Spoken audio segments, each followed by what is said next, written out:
நாம தொடர்ந்து பிரணவ வாஸ்துவினுடைய அமைப்பில் ஆராய்ச்சி செய்த வீடுகளை ஒவ்வொன்றாக பார்த்து வருகிறோம். அதன் அடிப்படையில் இன்று நாம் பார்க்க இருக்கக்கூடிய வீடு என்ன அப்படின்னா, ஒரு குபேர சம்பத்தோடு நம்மளுடைய வாழ்க்கை என்பது இருக்கணும். நம்மளுடைய வீட்டுல தலைமுறையாக அந்த தனலட்சுமியினுடைய வாசம். இப்போ லக்ஷ்மி அப்படின்றது பாத்தீங்கன்னா 8 வகையான லக்ஷ்மிகள் இருக்கிறது.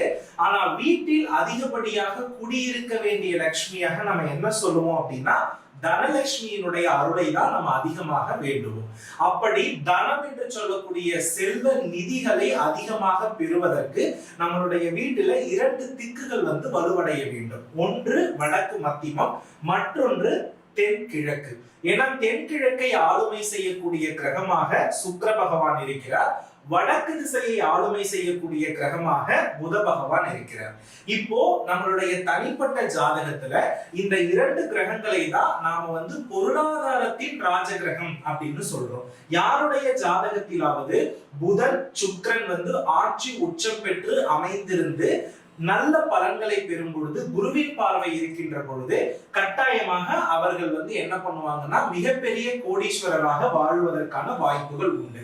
அப்போ இதை நம்ம எப்படி கிரக சேர்க்கையாக எடுக்கணும் அப்படின்னா, புத பகவானிற்கு குருவினுடைய பார்வையோ அல்லது சுக்கிர பகவானிற்கு குருவினுடைய பார்வையோ இருக்கின்ற பட்சத்தில் இது சிறந்த தன யோகத்தை நமக்கு அள்ளி தரும். ஏன்னா 2 பொருளாதார ராஜ கிரகங்களுக்கு குருவினுடைய பார்வை விழும் பொழுது அந்த கிரகத்தினுடைய பலன்கள் விருத்தி செய்யப்படுகிறதாக அர்த்தம். அப்ப இந்த இடத்துல என்ன ஆகும்னா, குரு என்றாலே தலைமுறை வாரிசுகள் இதெல்லாம் நமக்கு சொல்றதுனால அது தலைமுறையாகவே அந்த வீடு என்ன பண்ணும்னா செல்வ நிலையில் குறையாது இருக்கும்.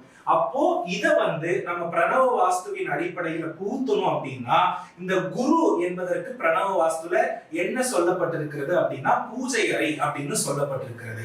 அதுக்கு அடுத்தபடியாக பண பெட்டகம் வைக்கக்கூடிய அறையாகவும் நாம என்ன சொல்றோம்னா குருவினுடைய காரகத்துவத்தை, இப்ப தங்க கட்டிகள், தங்க நாணயம் இது எல்லாமே தனலட்சுமியினுடைய அம்சம். இப்போ இத நாம ஒரு பூஜை அறையினுடைய அடிப்படையில வைக்கும் பொழுது அது இன்னும் மேன்மையான பலன்களை நமக்கு என்ன பண்ணும்னா ஏற்படுத்தி கொடுக்கும்.